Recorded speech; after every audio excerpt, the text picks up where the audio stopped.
फरमाते हैं कि मैं ना मजदूर लेने गया, बगदाद के चौक में मजदूर बैठे होते थे, तो मेरी उन मजदूरों में से ना एक नौजवान बच्चे पे नजर पड़ी।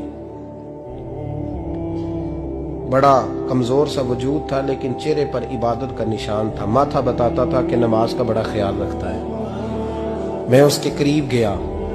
चेहरे भी बड़ा कुछ बताते हैं ना, चेहरों में भी बड़ी रानाई होती है। फरमाते मैं करीब गया, मैंने उसको कहा बेटे मजदूरी करोगे? तो कहने लगा मजदूरों में बैठा हूं तो हुजूर मजदूरी के लिए ही तो बैठा हूं। तो मैंने कहा कि चलो फिर। कहने लगा नहीं, मेरी कुछ शर्तें।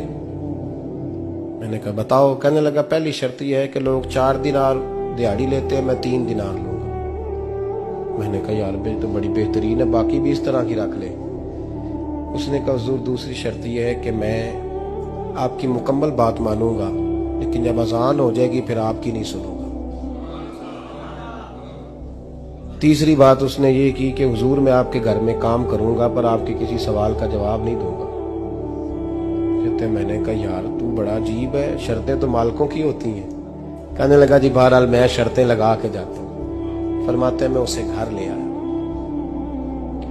काम मैंने उसको बताया, तो जो काम मजदूर सारे दिन में करता है ना उसने 2 घंटे में ही कर दिया। हमारे मजदूर सिगरेट पीने में भी तो आधा घंटा लगाते हैं, वो चाय पीने जाएं तो पौना घंटा। वहां उनको भी तो दयानतदारी करनी चाहिए कि नहीं करनी चाहिए? मुआहदा किया है ना जी, तो पूरा उतरना चाहिए ना। कहते 2 घंटे में। अब काम जब बंदा शुरू कराता है तो काम और निकल आता है। कहते काम मैंने उसको और बता दिया, वो करने लगा। उसने मिट्टी निकाल के रखी थी बाहर रास्ते में, तो अजान हो गई जोर की। उसने वहीं कुदाल छोड़ी कही और चलने लगा। तो मेरा बेटा कहने लगा इसको जरा बराबर कर दो। कहने लगे चुप कर जा, तेरे बाप से बात हुई थी, जब अजान होती है तो मैं किसी और की नहीं सुनता, सिर्फ अल्लाह रसूल की सुनता हूं। कहते मस्जिद चला गया, नमाज पढ़ के आया तो दोपहर का वक्त था। मेरी बीबी कहने लगी इसको को खाना खा ले। कहते हमने कहा खाना खा लो, तो कहने लगा मैंने रोजा रखा, रमजान भी नहीं था, नफली रोजा रखा हुआ। फरमाते हैं शाम हुई, मैंने 3 दिनार दिए। तो मैंने कहा तेरा नाम क्या है? कहने लगा मैंने आपसे कहा था मैं किसी सवाल का जवाब नहीं दूंगा। वो चला गया। अगले दिन मैं फिर लेने गया उसे, काम कुछ और निकल आए। तो लोगों ने बताया वो सिर्फ हफ्ते वाले दिन आता है।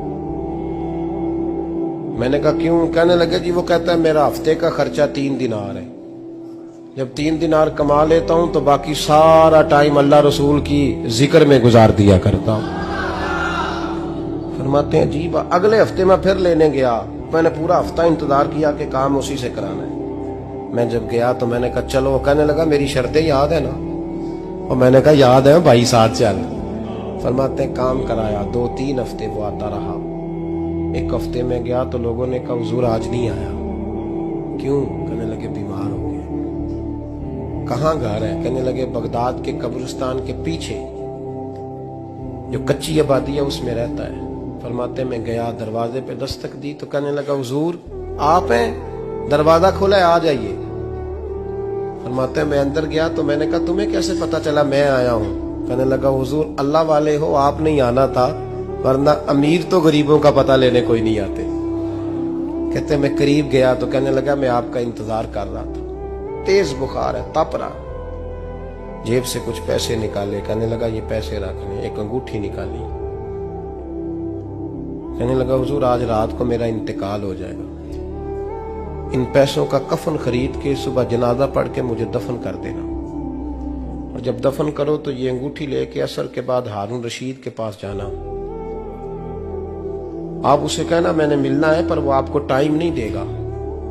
आप उसको आवाज दीजिएगा कि तेरी एक अमानत है मेरे पास। फिर वो आपसे मिलेगा तो अंगूठी दे दे, फिर आप मेरी तरफ से फारिग हैं। हजरत फरमाने लगे तेरा नाम? और कहने लगा हुजूर वक्त थोड़ा है, आज रात मैंने जाना है, बड़ी लंबी माफी मांगनी है रब करीम से, अगर मुनासिब समझे तो मुझे अपने रब से तन्हाई कर दे। फरमाते हैं मैं आ गया, पर उसकी बातों ने मुझे सारी रात सोने नहीं दिया। फरमाते सुबह बड़ी मुश्किल से सूरज निकला, मैं गया, दरवाजे पे हाथ रखा तो दरवाजा खुला हुआ था। अंदर दाखिल हुआ तो खुशबुएं मेरा इस्तकबाल कर रही थी। जब चेहरे से कपड़ा हटाया तो उसका तो इंतकाल हो चुका। इंतकाल हो चुका है, ऐसे जैसे किसी का दीदार करके सोया। कहते मैं तो 2 आदमी ले गया था जनाजे पे, पर पता नहीं दुनिया किधर किधर से आई, कहां कहां से। अखा जदों मीटियां जमाना मैनू रोवेगा, अपना ते अपना बेगाना मैनू रोवेगा। फरमाते हैं मैं तो 2 बंदे ले गया था, पर पता नहीं मखलूक कहां कहां से आई। जनाजा पड़ा, दफन किया। हारून रशीद के पास में असर के बाद गया, मैंने बुलाना चाहा पर बादशाह था, मेरी तरफ देखा ही नहीं। मैंने उसको कहा तेरी एक अमानत मेरे पास है। फरमाते हैं मुझे कोने पे ले गया, क्या बात है, कमरे में बुलाया, मैंने अंगूठी दी। हारून रशीद तो चीखे मारने लगा, कहने लगा अंगूठी वाला कहाँ है? मैंने कहा वो तो इंतकाल कर गया। कहने लगा मुझे कब्र पे ले चल। कहते मैं कब्र पे लाया तो वो लेट गया, तड़प के रोने लगा। मैंने कहा मेरा कलेजा फट जाएगा, ना उसने कुछ बताया ना तूने बताया, ये कौन था? तो हारून रशीद कहने लगा ये मेरा बेटा था। मैंने कहा तेरा बेटा और मजदूर? कहने लगा हुजूर ये हजरत दाऊद ताई के पास बैठा करता था, उनका मुरीद था, मुझे रोज कहता था अब्बा तूने बड़ी दुनिया इकट्ठी कर ली है, मरते वक्त तुझसे टांगे समेटी नहीं जाएंगी, इतना हिसाब नहीं तू दे सकेगा। मैं इसको समझा देता, इसकी अम्मा समझा देती। ये रोज हमें कहता छोड़ दो, आ जाओ अल्लाह रसूल की बारगाह में झुक जाएं। हम समझ। एक दिन ये चला गया, कहने लगा फिर तुम्हारा रास्ता और है और मेरा रास्ता और है। ये सोने की अंगूठी गलती से इसके पास रह गई, गलती से हीरे की अंगूठी चली गई। कहने लगा देखो मेरे बेटे ने आज वो भी वापस कर दी है। फिर तड़प के कहने लगा हारून रशीद था तो ये मेरा बेटा, पर मेरा मुर्शद निकला, मेरा पीर निकला। भाई जिंदगी तो बड़ी थोड़ी है ना। बाबा साहब ने कहा था उठ फरीदा सुते आ, और दाढ़ी आ गया पूर, अग्गा नेड़े आ गया, पिछा रह गया दूर। उठ फरीदा सुते आ, खलकत वेखन जा, मते कोई मिल जाई बख्शिया ते तू ही बख्शिया जा।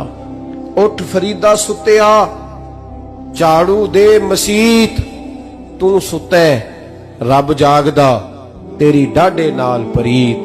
मेरा रब हमें भी अपनी बारगाह में कबूल फरमा।